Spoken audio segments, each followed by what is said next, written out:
Hi folks, I thought I'd do a video here to show you how to solder below floor level. This is a real common, difficult problem. A lot of people try to use shark bites here, but this is going to be underneath a cabinet, so we can't use a shark bite here at all. I'm going to use a PEX fitting. As you can see, it's a copper PEX fitting. It's not a shark bite. So I had to solder here. I'm going to PEX here, and the reason I'm using PEX is to allow flexibility for the cabinet installer, so he can have the maximum amount of flexibility in the line, so he won't have to fight those when he puts it in. So I'm going to show you how I did this, so that way you can do it. So over here you have a pipe. It's up. I sanded it down. Realized I had to come down further. So a lot of people, common sense is that you can just pull the pipe up. That's fine. And as you can see, it just falls back in there. Let's see if I can get it to hold. Okay. So then what you do is you use your vice grips. You gotta make sure you don't set it too tight, because if you do, it'll crush the pipe. And that creates its own set of problems. And there it is. So now it won't fall on you. So you'll be able to sand it up and then get it sanded down the rest of the way, and then be able to drop it back in.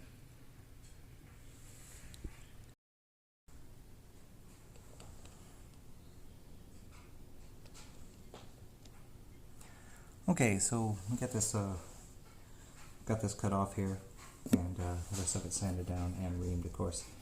You always want to ream the inside of your pipes, because if you don't, you run the risk of water eddying and washing out your solder. So it's real important to kind of clean that little rim out on the inside. Make sure you scrape your fittings on the inside really good. You're going to be in good shape. So I'm going to apply a little flux here to the fitting, because that's the way I do it. You don't really need a lot, just some. I'll show you here in a minute what it looks like as soon as I get it back at camera view. So right there, I'm going to put that in there. See how the vice grip's holding it? See, if you push this down and you don't have vice grips there, it'll just fall back in the hole. So I'm going to solder this up real quick. And you'll see that there's plastic here.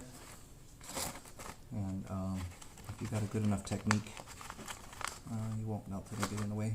Some people gotta cut it away. Can get it without burning it, so I'll get my solder here ready to go here in a second.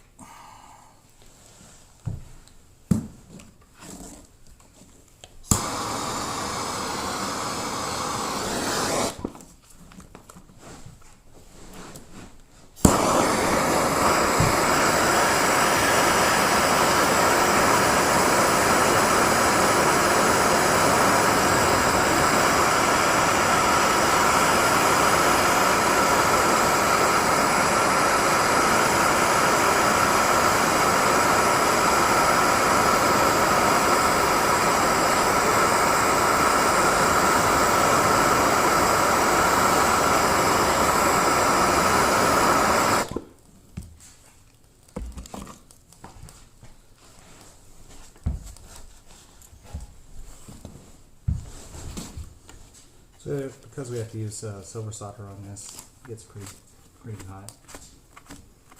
A little warmer than what I was hoping for, but it's alright, it's good. So I'll wipe away a little bit of that solder there. Gotta wait for that to cool a little bit before we drop it back in the hole. As you can see, I didn't melt the plastic or anything, it's still in good shape.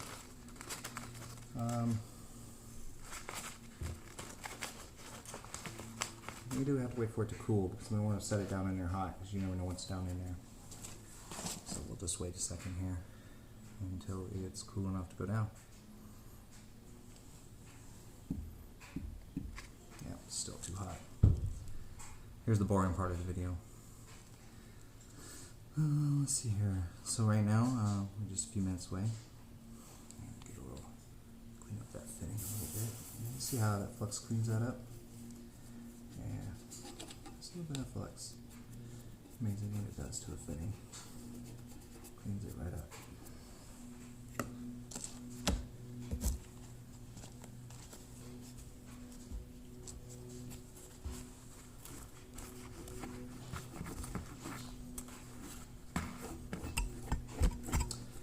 It'll also help cool it off a little bit. Notice I'm just using a glove here, which is kind of, it's not on.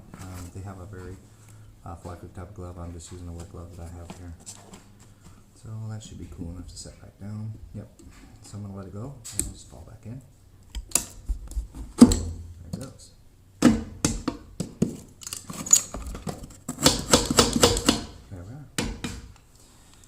now it's ready for picks.